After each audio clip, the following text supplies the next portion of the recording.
Whose is the baby? I'm asking you, whose is the baby?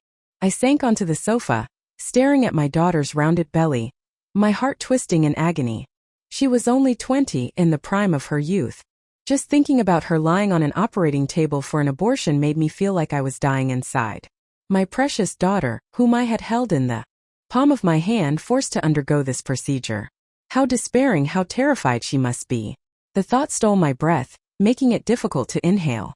Speak. Whose baby is it? Her silence pushed my frustration to its limit. But I only walked up to her and gently shook her shoulders. I didn't dare use too much force. The baby in her belly was at least 5 months old. I was terrified of causing her any further harm. Seeing her pale, drawn face, my heart felt utterly broken. I lowered my voice, asking again in a soft, calm tone. Whose is the baby, Lily? Don't be afraid. Mom and Dad are here. What happened? If it was a consensual relationship and accidental pregnancy, that would be good. What terrified me most was the possibility that someone had forced themselves upon my Lily. For so many years my daughter had been my pride and joy. She excelled academically, was cheerful and outgoing, while other children were going through rebellious phases, shutting out their parents. Lily confided everything in me. I was her confidant, her friend, but after just 1 year of university, she had become withdrawn, quiet, and perpetually sad. I had tried countless times to discover the reason for her melancholy, but I found nothing. Now with her pregnancy I was even more certain. She was hiding something from me. Lily's already fragile, Eleanor. Don't press her. Marcus, my husband, pulled me away. Lily took the opportunity to bolt back to her room, locking the door behind her. The sound of the lock clicking echoed ominously, and my heart leaped into my throat. We lived on the 10th floor. I was terrified Lily might do something reckless, hurt herself, or worse. Let go of me. I violently shook off my husband's hand and rushed to Lily's door, pounding on it. Lily, open the door. Please listen to Mom. Lily, open up. Through the wood I could hear her muffled sobs, small and heartbreaking.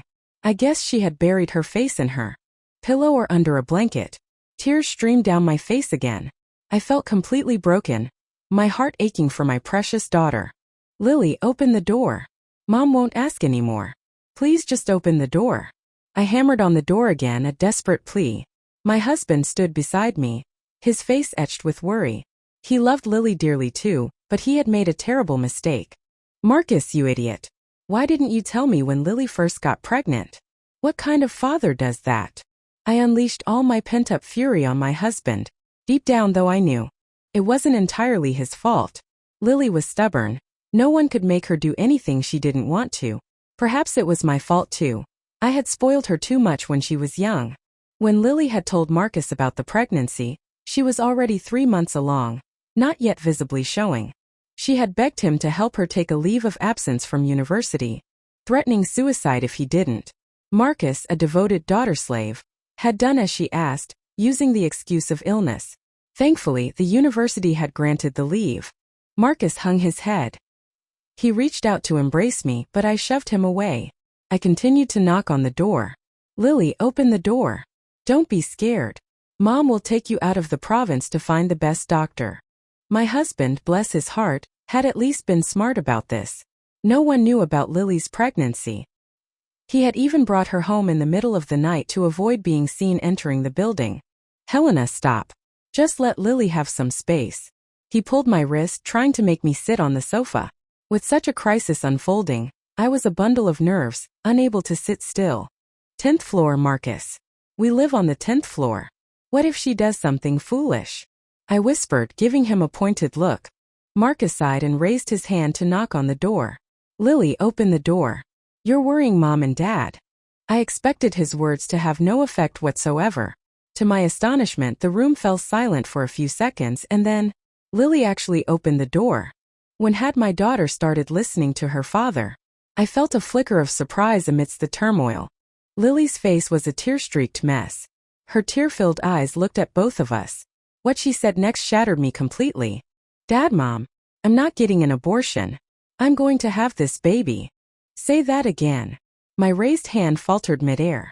I couldn't bring myself to hit Lily. I could only point a trembling finger at her shoulder, poking her forcefully. Lily leaned against the doorframe, tears streaming down her face. She let out a choked, bitter laugh. She met my gaze, her eyes filled with a raw defiance, rebellion, even a hint of challenge. I'm not getting an abortion. I'm going to have this baby. Lily, run. I roared, my voice echoing through the silent apartment. Eleanor Luo. Hearing my full name, shouted back at me with such furious intensity by my own daughter, left me stunned for a long moment. My daughter. She had changed into someone I barely recognized. I reached out and gently took her wrist, trying to calm her. Lily, I said softly, my voice breaking. Tell me, darling. Whose child is this? Is he worth all this? Worth destroying yourself? Just tell me who he is and I'll kill him myself. Just tell me. I couldn't control myself any longer. I sank to the floor, collapsing in despair. I had thought we could take her for an abortion, find a good doctor, and pretend this had never happened. Once her body recovered, she could go back to university and resume her life. But this foolish child. She wanted to keep the baby in her belly. What was I supposed to do? I would rather she hate me for a while than resent me forever. That baby had to be aborted. Helena, get up. Don't cry. Marcus helped me back to the sofa, wiping away my tears. He seemed strangely calm about Lily's pregnancy, despite usually being so doting. Was it because he had known for a while, and this news wasn't a shock to him? The thought left a bitter taste in my mouth, but I was too overwhelmed to dwell on it. Lily walked over to me and slapped herself twice across the face. She hit hard. 5 red finger marks instantly bloomed on her pale cheek. She looked me in the eye, her voice choked with sobs. You should never have adopted me. Lily, what are you saying? How can you talk to your mother like that? The word adopted struck me like a physical blow, piercing me deeply. I felt lightheaded, my mind reeling. For a moment I couldn't speak. It was true, wasn't it? Lily wasn't my biological daughter. She was adopted. She had come to our home when she was 8 years old. Marcus and I had raised her for 12 years. Marcus sat beside me carefully, placing a hand on my shoulder. He frowned, gathering his thoughts for a long moment before speaking. Helena. Maybe we should let Lily have the baby? An abortion is really hard on her body, and there are risks. And having a baby isn't risky. How many women die in childbirth? Lily is only 20. How can you say such a thing? You want to ruin her. I unleashed my frustration on him, hitting his shoulder with my fists. He didn't dodge, just watched me silently, letting me vent my anger. He patted my shoulder gently, his voice soothing. What else can we do? She's our only daughter. If you don't agree, what if she does something drastic, kills herself? He leaned closer, whispering conspiratorially. Helena, what if we agree to let her have the baby and then we give the baby away after it's born? There are plenty of people looking to adopt these days. We can find a good home for the child. Wouldn't that be best? It was a possible solution, but once the child was born, it would be a living being. What if Lily couldn't bear to part with it? Marcus, isn't there any other way? I really don't want Lily to go through with this pregnancy. I grabbed his hand. My palms were sweaty, my heart pounding with anxiety. Look at Lily's state right now. She's determined to have this baby. Plenty of people get pregnant young, get divorced, or become single parents. We can't push her to the brink of suicide. He spoke calmly, his words carrying a certain logic. Being alive was more important than anything. If Lily was threatening suicide, perhaps letting her have the baby and become a single mother was the lesser of two evils. Marcus, only you and I can know about Lily's pregnancy. She still has university. I don't want people talking. I want to rent an apartment out of province, let Lily live there, and quietly see out her pregnancy. Finding a place where no one knew her might help Lily relax, reduce her stress, and be better for the baby. Live out of province? How will we take care of her? His question was valid. Marcus and I were rooted here, our network, our jobs were all here. Wherever Lily goes, I go. I'll go out of province to look after her. I sighed. Compared to my job, my daughter was everything. She was at her most vulnerable, most in need of support. I wouldn't trust anyone else to care for her. Marcus placed his hand on my shoulder and patted it. He didn't speak, just nodded silently. I leaned against his shoulder, my vision blurring with tears again. I wiped my eyes, took a deep, shaky breath. I supposed I had accepted my daughter's pregnancy. Just as I was wrestling with these difficult thoughts, Lily's door opened. Her eyes were red from crying as she stood in the doorway. After a long choked pause, she spoke. "You don't need to go out of province. I already announced my pregnancy in the family group chat." "What?" My ears were ringing, a sharp pain echoing in them for a few seconds. Her words jolted me upright, clutching the sofa for support. "Say that again," I roared. I didn't dare open my phone, didn't dare open WeChat. It was Marcus who cautiously opened his phone and looked at the chat. Lily's message had been sent 5 minutes ago. Too late to retract. The family group chat was eerily silent. No one had replied. They were all pretending not to see, but the message was there, plain as day. All our relatives must have seen it. I couldn't control myself any longer. I walked up to Lily, raised my hand and slapped her. The sound echoed deafeningly loud. Lily's left cheek instantly turned bright red. "You're destroying yourself. Have you lost your mind?" I poked her shoulder fiercely with my finger. She didn't flinch, just looked back at me through her tears, her eyes blazing with defiance. "I'm not crazy. You are. You want to kill my baby. You want to give my child away. You want to separate mother and child. You are the crazy ones." Lily screamed back, her voice wild with fury. The look she gave me was complex, so layered I couldn't fathom what was going through her mind. "Eleanor Luo," she spat out my full name again. "You're too controlling. Since I was a child, everything had to be done your way. But this time you have to listen to me. I will not get an abortion." With that, Lily slammed the door shut, the sound final and absolute. "I'm too controlling?" I sighed, letting Marcus help me back into our bedroom. I lay on the bed, tears streaming down my face, flowing into my ears. My whole body ached. I felt too weak to even turn over. What's done is done. I couldn't change it. "Sigh. I regret it," Marcus said, sitting on the edge of the bed, letting out a long sigh, his face flushed.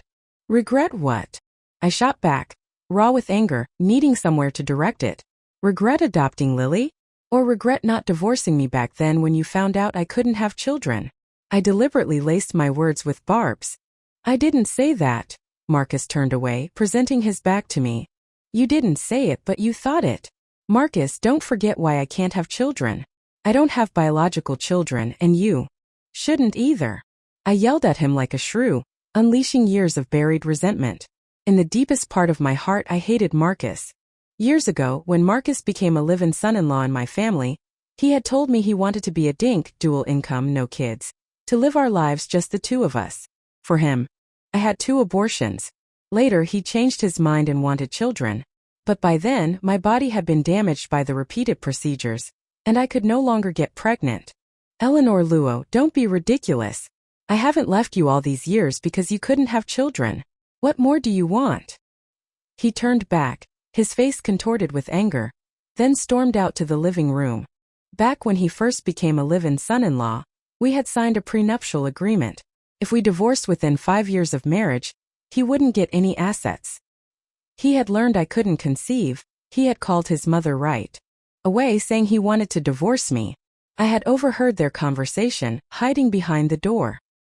His mother had advised him not to divorce me yet, to wait until 5 years were up so he could get a share of the property. At that time, blinded by love and intensely possessive, all I cared about was keeping him. Terrified he might find someone else, I had forced him to get a vasectomy. He refused initially, but I threatened divorce. Predictably, he agreed and had the procedure.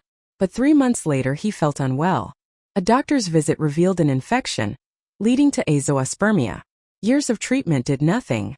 Gradually, he stopped mentioning wanting children because he was infertile. There had always been a distance between us, a deep-seated issue. But to outsiders, we were the perfect, loving couple. That night, I thought about everything. When morning came, we would both hide our wounds and pretend everything was normal. For months later, my grandson was born. 7 pounds 6 ounces, a sturdy little boy. Seeing the adorable child, I started to worry. Such a sweet baby. Let alone Lily, I couldn't bear to give him away myself. I tugged on Marcus's sleeve, pulling him into the hospital hallway. He was beaming, overjoyed, his smile wide and unwavering. "What is it, Helena?" He seemed to have completely forgotten our conversation about giving the baby away after he was born. "What do you mean, what is it?" "The adoption. Giving the baby away." As the words left my mouth, the smile froze on his face. His brow furrowed and he spoke, his voice sharp with reproach. I won't agree to give the child away. I won't do such a wicked thing. A wicked thing? Since we were in the hospital, I kept my voice low, speaking calmly despite the heat rising in me. Helena, why are you being so stubborn? In a few years, Lily will get married and we'll raise the child. It won't be a burden on Lily. His words stung. After saying that, he went back into the delivery room. He clearly adored his grandson, hovering by the bassinet. I took Lily's hand, massaging her fingers. I had never given birth, but I knew she had gone through something akin to a near-death experience. She was very weak. Mom! Lily, lying in the hospital bed, suddenly spoke. I looked up. What is it, darling? Are you hurting somewhere? I watched her eyes, waiting for her to speak. She just looked at me for a few seconds. Then tears started pouring down her face. Mom, she choked out. I'm sorry. I'm sorry.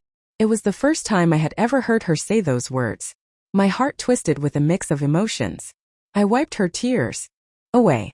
Leo started crying from the bassinet. Marcus carefully brought the baby to Lily. Lily, feed little Leo. He's hungry. Leo was the name Marcus had given our grandson. Better if he starves, Lily said, her eyes filled with a strange hatred as she looked at Leo. She took the baby hesitantly, reluctantly starting to feed him. I'll go buy some food. Marcus was being sensible. He knew he should leave while Lily was feeding. Get something light, I reminded him. After Lily was discharged, I hired a nanny, Clara. She was roughly my age, recommended by my niece-in-law. She was kind and kept the house clean. She was supposed to only look after Leo, not cook or shop, but I offered her extra pay and Clara, being straightforward, agreed. She would take care of Lily and Leo while Marcus and I were at work. Eleanor. I turned around. It was Clara, pushing a shopping cart overflowing with groceries. Clara, why are you off work so early today? She asked with a smile. Team building for my department, I explained, smiling back. Bunch of young kids.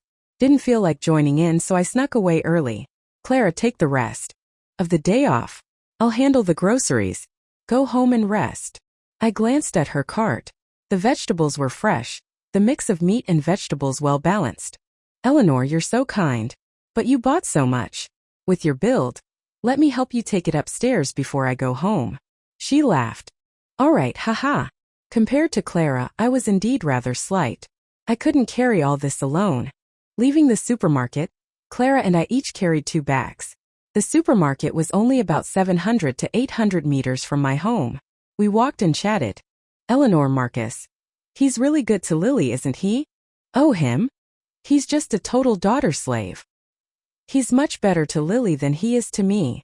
It was obvious to anyone how devoted he was to our daughter. As I said that, the smile on Clara's face seemed to stiffen slightly. She was a straightforward person. Her thoughts were written all over her face. What did that expression mean? Clara was introduced by my niece-in-law and definitely knew our family situation, including that Lily was adopted. I felt like her words held a deeper meaning. Clara, is something wrong? I'm not good at hiding my thoughts, I had to ask. And nothing. Nothing at all, Eleanor. It's just, the day before yesterday I went downstairs to buy groceries and I think I saw Marcus. There was a woman standing next to him. Maybe I was mistaken, saw someone else. As she said this, Clara's ears turned red. Whether it was true or not, the fact that she told me showed she cared. Anyone else wouldn't have bothered, just focused on their job and paycheck. Eleanor, did I say something wrong? Please don't take it to heart. I probably just saw wrong. Clara chuckled nervously. I could see how tense she was. Ha ha. Clara, I'm so glad you told me. Thank you for the heads up. I thought back over the past few days, trying to remember if Marcus had seemed different, but I couldn't pinpoint anything suspicious. Clara smiled and we continued walking and talking. At the elevator I told her, you don't need to see me up. I can go myself. Okay then. I'll get going, Eleanor. All right. Drive safely. I stood by the elevator door and pressed the call button. The elevator was coming up from the second basement level. The moment the doors opened, I saw Marcus. Our eyes met. His expression was far more surprised to see me than mine was to see him. How are you back already? After years of marriage, we asked the question almost simultaneously. He instinctively took the grocery bags from my hand, holding them. He gave a strained laugh. When I handed him the bags, I brushed his hand. His fingers felt wet like sweat. It was the middle of summer, but he'd driven home in an air-conditioned car. How could he be sweating? The basement wasn't hot either. Was he feeling guilty? Clara's words instantly flashed through my mind. Was Marcus having an affair with another woman?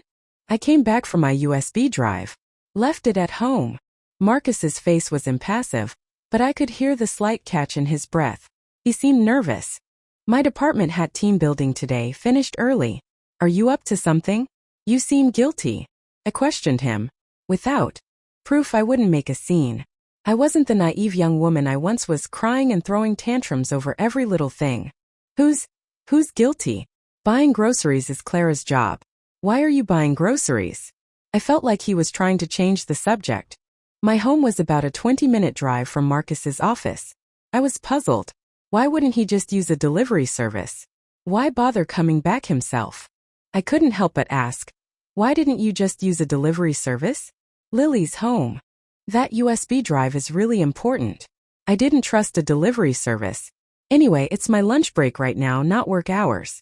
I also wanted to come back and see Leo. His excuse was weak but not completely unreasonable. He was a responsible worker. That wasn't something I doubted. Upstairs, Marcus stood at the door and suddenly yelled, "Lily, open the door. Mom and I are back. Keep it down. Don't wake the baby. Why are you asking Lily to open the door? Just use the code." I put my bags down on the floor and entered the password. I heard thumping sounds from inside, like someone running. We're both carrying things. It's inconvenient to enter the code. His explanation was utterly absurd.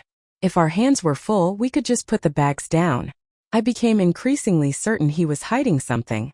His story was full of holes today. I opened the door and carried the things inside. The apartment was clean and tidy, but on the floor by Lily's bedroom door was a single black high-heeled shoe I had never seen before. It had black lace trim, looking like something out of a costume. Lily didn't like wearing high heels, especially not thin-heeled ones like this. Why was it by her door? Lily, Mom and Dad are back. Is Leo asleep? I picked up the shoe by her door and looked at it. It was my daughter's shoe size. Just before the door opened, I had heard thumping sounds like someone running. Could it have been Lily? I showed the shoe to Marcus, looking at him questioningly. He just shrugged. He put his own bags down and walked towards his study. "Lily, what are you doing? Open the door. Why did you buy such high heels?" I gently knocked on her door. "Helena, I'm leaving." Marcus came out of his study, looking rushed, ready to go. I checked the time. It was only 12:20 p.m. Marcus didn't need to be back at work until 2 p.m. Wasn't he supposed to come back to see Leo? He hadn't even seen his grandson, and he was rushing off? Something was definitely off. "Stop right there. Didn't you want to see Leo? I'll make lunch. Eat before you go." "No, something came up at the company. I have to get back quickly." Marcus left in a hurry, closing the door behind him. Abnormal behavior signals trouble. Clara's words became more and more plausible in my mind. Marcus must be having an affair. Clara had been so subtle, but perhaps she had seen him having physical contact with another woman. A woman's intuition is usually spot on. Clara had only spoken up because she had seen something, and I suspected this wasn't the first time. The other woman must be somewhere nearby. Just as I was wondering who this woman could be, Lily opened her door. "Lily, why did you buy such high heels?" "To wear, of course. I think they look nice." Lily took the shoe from my hand and placed it back in her room. Her face was expressionless, her eyes vacant and tired. I gently stroked her cheek, my heart aching. Taking care of Leo was clearly wearing her out. I glanced at Leo, sleeping peacefully in his bassinet. No wonder it was so quiet. The little one was asleep. Let me see Leo. Despite my suspicions about Marcus, seeing Leo always lifted my spirits. He was a beautiful baby, fair-skinned, with eyes like grapes and long eyelashes. "Mom, why are you back so early today?" Lily asked from her bed. "Team building today. Just a bunch of kids. Didn't feel like it, so I left early," I said softly. As I said it, something felt wrong. I came back with Marcus. Why was Lily only asking me why I was back early, and not him? Did she know Marcus was coming back early all along? Did you know your dad was coming back early today? I couldn't help but ask. Lily paused, then nodded dully. Dad told me earlier. He was worried no one would be home. Oh, I'll go make lunch. Get some good rest this afternoon. I stood up. As I was about to leave the room, Lily suddenly hugged me tightly from behind. Mom! She cried, her tears soaking my shirt. My brow furrowed. I quickly turned around, wiping her tears. What is it, darling? Don't cry. Tell Mom what's wrong. Since Leo was born, Lily's emotions had been very volatile. I had taken her to a doctor who said she was anxious, but I didn't know what she was anxious about. I had asked her many times, but she refused to say. Lily shook her head just like before. She wouldn't tell me anything. I didn't push her. As long as she stopped crying, that was enough. I held her, comforting her for a long time. When she finally seemed calmer, I went to make lunch. Late that night, I tossed and turned, unable to sleep. My mind was consumed with suspicion about Marcus's infidelity. I carefully got out of bed, picked up his phone. His password was my birthday. I unlocked it and meticulously searched through everything like a detective on a mission. I searched for 2 hours but found no sign of anything. When a woman suspects something, her mind jumps to conclusions. I suspected Marcus had another phone, probably kept at his office. I devised a plan. Pretend to go on a business trip. I told no one about my plan. I had to find out the truth myself. My desire to uncover the truth wasn't born of love for my husband, but of fierce possessiveness. I wouldn't allow another woman to be with him. I announced my upcoming business trip to Marcus, Lily, and Clara. Their reactions were telling. I saw excitement in Marcus's eyes, disappointment in Lily's, and conflict in Clara's. I thought Clara felt bad for me, believing I was still in the dark. I checked into a hotel and hired a private investigator, a paparazzi type. I wanted them to follow Marcus, report his every move. I needed to know who this woman was. For 3 days, Marcus didn't do anything out of the ordinary. The photos the investigator sent me were just of him eating near his office, useless. I decided to give the investigator 2 more days. I had to go back to work myself soon. I knew Marcus's habits. Normally, he was discreet. But with me out of the house, he would definitely arrange to meet someone. Just as I was lost in thought, the investigator called. Ma'am, he said, his voice slightly hesitant. Maybe you could give us a few more days? It's hard to get anything solid in such a short time. I'll pay you extra, I said, my voice firm. 24 hours a day, every minute, every second, I want you watching him. I gave the investigator my home address. I told him to start tracking Marcus the moment he left our apartment building. We have to sleep at night too, ma'am, the investigator began, then paused. How much extra can you pay? I heard a smug chuckle in his voice. I named a figure and he immediately agreed. I closed my eyes, waiting for the result. I replayed moments with Marcus in my mind. At 2 a.m. my phone rang. It was the investigator. Hello. I answered, my voice thick with sleep. Ma'am, I got it, he said, sounding triumphant.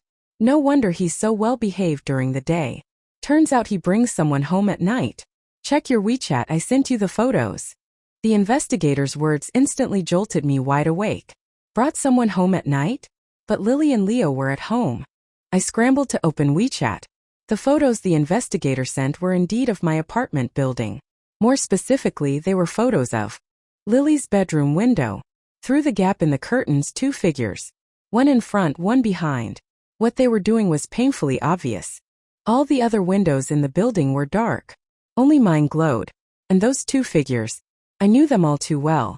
It was my husband, Marcus Ran, and my adopted daughter, Lily Ruan. My phone clattered to the floor, the screen shattering. I fell back onto the bed, gasping for air. Marcus, that animal. How could he? How dared he do such a thing? Ah! I slammed my head against the wall repeatedly, hard enough to draw blood, but I felt nothing. I cried until my throat was raw, tears pouring down my face. Could Leo be Marcus's child? Marcus had been so incredibly good to Leo. The thought sent a tremor of icy fear through me. But Marcus had azoospermia. He couldn't have children. Had he been cured? Without telling me? My teeth ground together with hatred. How could I have been so blind, so foolish? I had never suspected them. Clara's words that day. She was trying to tell me, trying to hint that Marcus and Lily were having an affair. I had never suspected them. I was such an idiot. Ha ha ha. Cough cough. Ah. Marcus ran. Lily ran. I hate you both. I had to see them. Right now. I called a taxi immediately and went straight to our apartment building. Sure enough, only my apartment window was lit. That shadow was still there. Furious, I rushed upstairs. I unlocked the reinforced door and slammed it shut behind me with a bang. Marcus ran. Lily ran. You filthy sluts. I grabbed a stool from the floor and began smashing it against Lily's bedroom door. I heard panic noises from inside. Helena, why are you back? Marcus's voice, feigning calm, filled me with disgust. Get out. You two, get out here. Get out. Get out. Bang bang bang. I hammered Lily's door with the stool, leaving deep dents. Marcus ran. If you don't open this door, I'll send everything to your boss, your colleagues, your family. Let's see how you can still live. I was shaking with rage, clutching my phone tightly. It worked. That threat, the one he couldn't bear, made Marcus open the door. Lily was standing behind him, still wearing that black high-heeled shoe, the one with the black lace trim. Ha ha ha ha ha. Seeing the high heels on Lily's feet, I started laughing and crying at the same time. So that day I came home early. I had walked in on them. Helena, calm down. You need to calm down. Even now, Marcus had the audacity to tell me to calm down. I swung the stool in my hand, hitting him on the shoulder. Marcus ran, you're an animal. I screamed, pointing at both of them. Leo, startled by my yelling, started crying loudly. His cries grated on my nerves. Marcus flinched from the blow. His face contorted in pain. Helena, please calm down. Let's talk. We've been married for so many years. You can't ruin me. This can't get out to my boss, my colleagues. Marcus knelt on the floor, pleading with me. I had the WeChat contacts of his boss's wife and several colleagues. If I posted this on my social media, he would lose everything. His career built over 12 years. When did you two start this? This perversion. Tell me. I snatched a teacup from the table and threw it at Lily. It struck her just above the eye, leaving a large red mark. Seeing Lily hurt, Marcus stood up, shielding her behind him. Last year, when Lily was 19. Is he your child? My breathing hitched. I felt dizzy, lightheaded. I gripped the table edge to keep myself standing. Helena, actually, I'm asking you one last time. Whose child is it? I pounded the table 3 times with my hand, feeling no pain. He's mine. Marcus nodded, finally admitting the truth. I collapsed onto the sofa, my limbs trembling. Mom. Lily crouched beside me, looking anxious. Don't call me Mom, you filthy wretch. Get out. I kicked out with my foot, hitting Lily hard, sending her sprawling to the floor.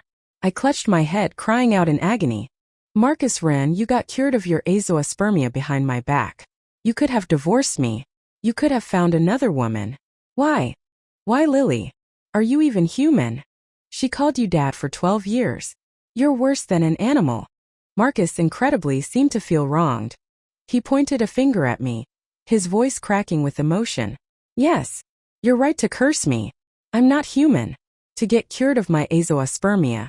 I drank medicine for 10 years. I never dreamt Lily would have my child. That I would have my own flesh and blood. Do you know how happy that made me? Your own flesh and blood. What about me? Because of you, I can't have children anymore. How dare you have your own flesh and blood?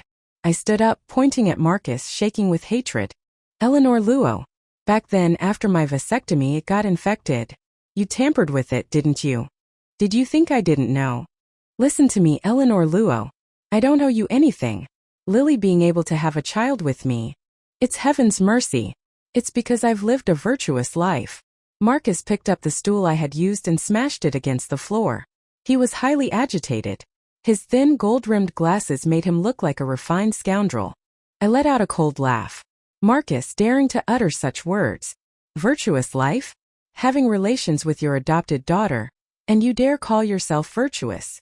As Marcus and I argued, I saw Lily holding Leo sitting on the windowsill. She called out, Mom! Lily! Get down! Hurry, get down! Marcus cried out, frantic like an ant on a hot pan. He was most concerned about Leo, his biological child. I froze for a few seconds watching the scene unfold. I didn't know what to say. In the past, I would have been more anxious than Marcus. But now my heart was a tangled mess of emotions. The one who should jump. That should be me, shouldn't it? I thought, a bitter smile on my face. Lily, get down. Don't do anything foolish. Marcus pleaded. Mom, Marcus raped me. Lily sobbed, her eyes red and swollen. He even recorded a video and blackmailed me. I had no choice but to agree. I wanted to tell you the truth so many times, but I was scared you would abandon me if you knew. My heart felt as if it had been brutally stabbed. Tears streamed down my face. I looked at Marcus. He wouldn't meet my gaze. Mom, now you know the truth. I know you won't forgive me. I have nothing to repay you with. But I can get revenge on Marcus for you. He cares about this child more than anything. I'll make this child accompany me. Lily threw her head back and laughed, a desperate, heartbreaking sound. Events unfolded too quickly. I was about to speak, but Lily, still holding Leo, leaned back out the window. No. I had thought I might stand by and watch, indifferent. But my reaction was faster than Marcus's. Miraculously, my hands gripped tightly onto Lily's clothes, my feet braced against the wall. Marcus rushed to the window, peering down. Help me. My face felt flushed and strained with effort. I couldn't just watch Lily jump. After all, for 12 years I had seen her as my own flesh and blood. She must have been terrified when that animal, Marcus, violated her. All of this. It was Marcus's fault. That animal. Give me the child first. Marcus shouted, demanding Lily hand Leo to him. Marcus was cunning. Lily had just accused him of rape. The only thing he cared about was Leo, the child in Lily's arms. If Lily gave him the baby, our safety, Lily's and mine, would be completely unprotected. Call the police first, Marcus. Call the police. Give me the child first. Marcus shrieked, desperate, but making no move to help. Marcus, if you don't help, I'm letting go. One is your mistress, the other is your son. They mean nothing to me. I roared, knowing his nature all too well. My strength was failing. Marcus stomped his foot in frustration, then finally came to help. We both struggled, putting in all our effort to pull Lily and Leo back. Marcus snatched the baby into his arms, holding him carefully, protectively. Tears streamed down his face as he clutched the child. Mom, please don't abandon me. Lily knelt before me, pleading. I knew she had been forced into it, but there was still a barrier in my heart. I gently stroked her hair. I didn't know how to comfort her. Who would comfort me? Looking back at the moments of my life, the sweetness, the heartbreak, the breakdowns, I had thought they were just the flavorings of ordinary life, the mundane details. I had imagined 1,000 different possibilities for how life would unfold, but never ever this absolute despair. This farce. It had to end. Marcus, perhaps finding a sliver of conscience, turned himself in, confessing to raping Lily. I divorced Marcus and sold the apartment. I put a large sum of money into Lily's bank account so she and Leo would have a means of living. Lily told me she was raising Leo while continuing her studies. Thankfully, she didn't abandon her education. I couldn't bear to face our fractured relationship. I found a quiet, secluded town and went to live there alone.